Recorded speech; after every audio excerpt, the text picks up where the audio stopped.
Our next guest has committed his entire adult life to helping people cross cultural barriers.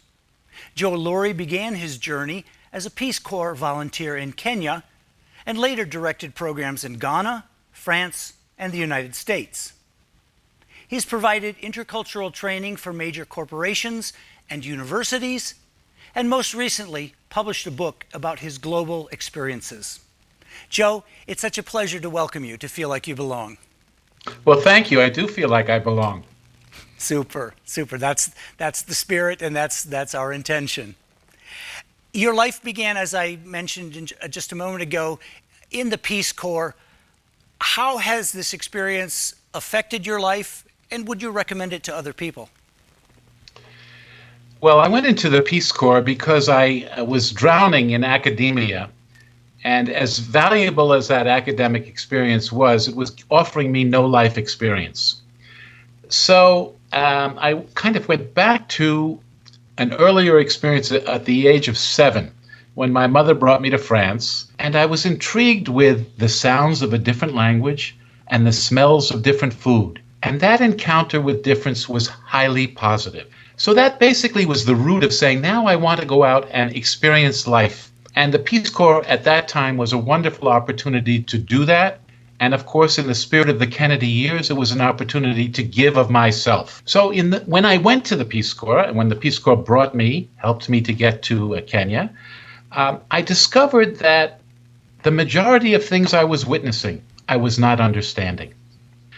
And that basically, in order to lift the veil from my eyes, I needed to understand that my experience, my culture, was a prism that was distorting and blinding many of the things I was seeing. For example, when I first landed in Entebbe, Uganda, en route to Kenya, I got out of the plane, midnight, heavy, humid air, and my first reaction, Alan, was, I smell lions. Now, there were no lions within 30 miles of that airport. And I remember saying that to a fellow volunteer, and then later learning that the reason I smelled lions was that a certain narrative about Africa, which basically dominates even today, which stresses animals more than people, safaris more than technology, safaris and lions more than movie making, drove a sensation in me that was totally wrong. When I got to Kenya, this, of course, was amplified on many different levels. So, for example, I was teaching at a secondary school in rural Kenya, and when I arrived, I was wondering why my fellow Kenyan teachers did not invite me to their homes. This was my prism. If a neighbor comes to my street, moves into my street here in the United States, my first inclination, as I suspect for many of us, is to invite the neighbor over, to make them feel at home. Why weren't they inviting me? So my prism was they're not inviting me because they're still angry with white people because of the colonial experience. It's one interpretation. Well, that was my interpretation, but it was wrong. So I decided to invite them over. And we had a lovely evening. And then, what do you think my expectation was? Reciprocation. 2 or 3 days later. Yes, I thought, well, maybe now they'll invite me over. Nothing. So I thought, of course, again through my prism, did I offend them? Were they perhaps embarrassed to invite a white person into their homes? Because, their perception was everybody in America, everybody is rich, even though I come from a relatively modest background. So I needed to find out what was behind all of my confusion. So in those days, the way we communicated was not on Twitter, was not by telephone, but in the bar, in the local bar. And we would spend hours together. So one night, after being lubricated just a touch with a little local beer, I finally said to my 3 Kenyan colleagues at the school, "Did you have a good time when you were at my home?" And they said, "Of course, Joe. It was a lovely evening. We enjoyed exchanging stories, learning more about America, helping you to understand Kenya." And then I had the temerity to say, "I wonder, can you explain to me why you never invited me to your home?" And they looked at me perplexed. And they say, "Well, invitations are unnecessary here because the door is always open." And Alan, I discovered this was so true in many parts of Africa, where hospitality is an important value. And anytime you go and knock on someone's door, not only are you, on the whole, particularly in rural areas, invited in, but people start cooking. So it was a different concept of invitation. Absolutely. And I think we're so embedded in our own cultural value, which for North Americans is privacy. Exactly. Right? And you only come in if we say, okay, this is the moment, this is the time and hour, and maybe even the duration of your welcome. Exactly. And so it's much more defined, because after all, in North American culture, time is money. And so you took those American experiences, values and perceptions, and I think it's true for all of us. Until we cross into another culture, we don't really understand our own culture, where we come from. We have no one, because there's no operating manual. Right. And so, to pick up on that point, I remember bringing my students to Nairobi, most of whom had never been to Nairobi. But they were all on a track to go to the university eventually. And so I took them to the University of Nairobi, where they met a professor who was in her 70s, a woman from the United Kingdom. And one of my students, when I introduced them, went up to her and said, "So nice to meet you, Grandma." And she reacted as if, "I don't know you. Why are you calling me Grandma?" Number one, this is an intimate thing to do. And number two, he was making a statement in her eyes about age.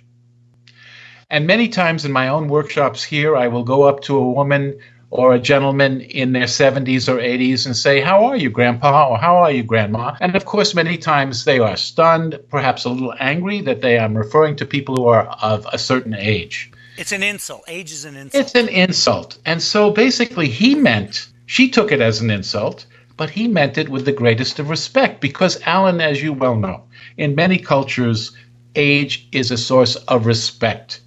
And when you call someone grandma, auntie, grandpa, in many cultures, you are showing them the greatest of respect for their experience, for their wisdom. In fact, the president of Kenya at that time, his name was Mzee Jomo Kenyatta. Now, Mzee in Swahili means respected elder.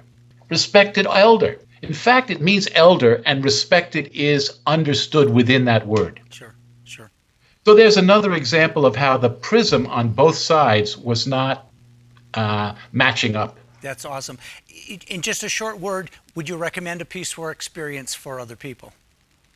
Absolutely. It's a wonderful way to give of yourself. It's a wonderful way to discover other worlds, other ways of seeing, doing. And it's also, I think, a magnificent way of understanding yourself. I did not understand many things about my own culture until people from other cultures, whether in Kenya, in France, in Ghana, in China, wherever I've had the good fortune to travel, have pointed things out to me that I was not fully cognizant of. Sure. I want to move on, because after your experience in Africa and France, you came back to the United States and settled in the San Francisco Bay Area and worked at the university, at the International House. And I want to ask you about that in a moment, but I wanted just to remind our readers, the reason that we got in touch is because of this wonderful book that you published. I read it from my flight to Michigan to California, could not put it down. Fascinating stories. And some of your African experiences are in here. Also, some of your experiences at International House at Berkeley. Can you share a little bit about that time at Berkeley?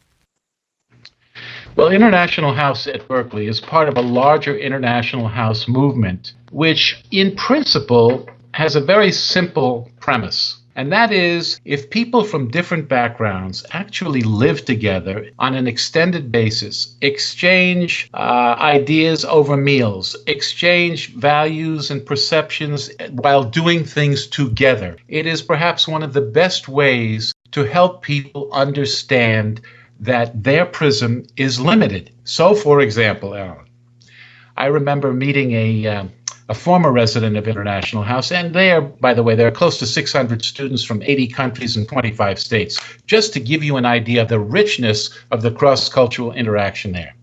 And this particular student was from Italy. He'd never really traveled outside of Italy, and he came to Berkeley, and he had a roommate who happened to have been a Sikh. And as you may know, Sikhs refer to themselves as Sikh in their language, right?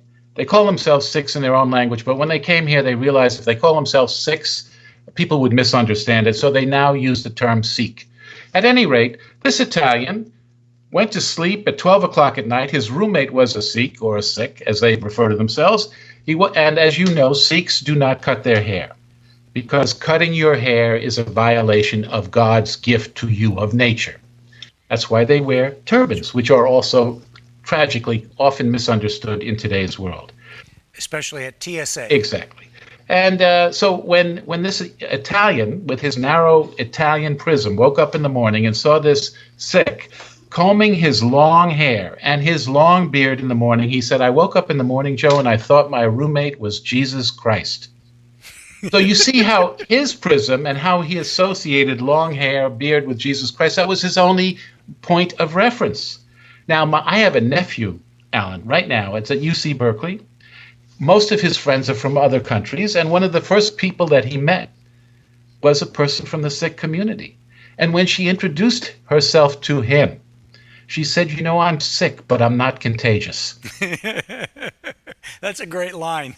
So that is the value of interacting and having an opportunity to see beyond your own experiential and cultural horizons. Yeah, awesome.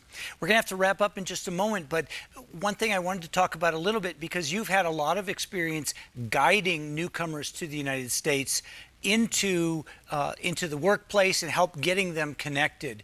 What are some tips that you could offer our viewers who are either job seekers or people looking to get out into professional communities?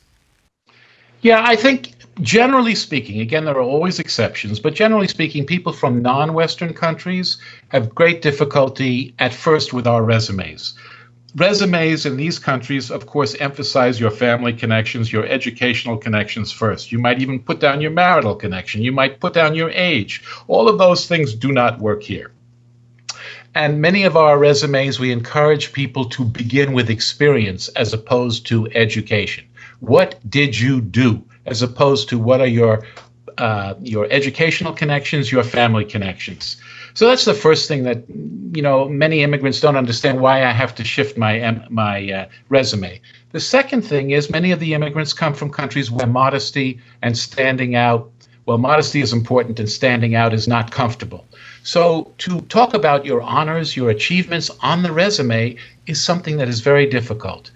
And when an immigrant, for example, is asked in a typical interview, tell us about your accomplishments, many of them will either not talk about many of their great accomplishments, or they will basically say, we instead of I. We did this instead of I. The team. Exactly. The team did it. So, Sure. And they will not talk about their honors, their special honors. And in interviews, for example, I'll try to, because it's a long, complicated topic, but in interviews, for example, a typical beginning interview might be, tell me about yourself. And many immigrants will start talking about their families. Whereas the interviewer wants to know, tell me about the experience that you have that's relevant to this job. Tell me about a conflict that you've had with a colleague or with your supervisor. Well, a lot of folks come from cultures where saving face is so important that they don't want to talk about conflicts. Or eye contact. Let me just finish with eye contact, because I'm looking in your eyes right now, Alan, and we both come from societies where eye contact is a good thing. It means I'm engaged with you.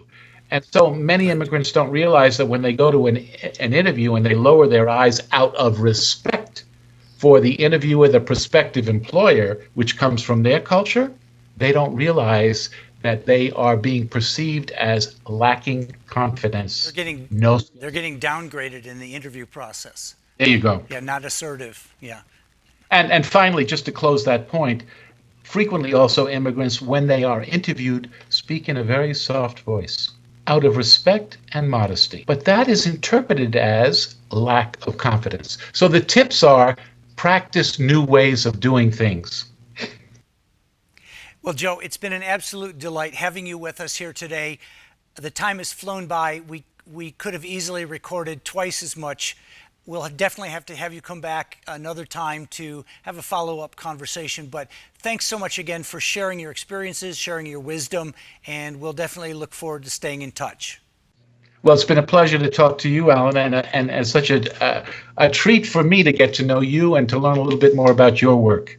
We've shared your book with a lot of local people here, and I know that our viewers will find it valuable as well. So I hope they're able to pick up a copy. Okay. Well, cheers and have a good rest of the day. Take care now, Joe. We'll see you again. Bye-bye.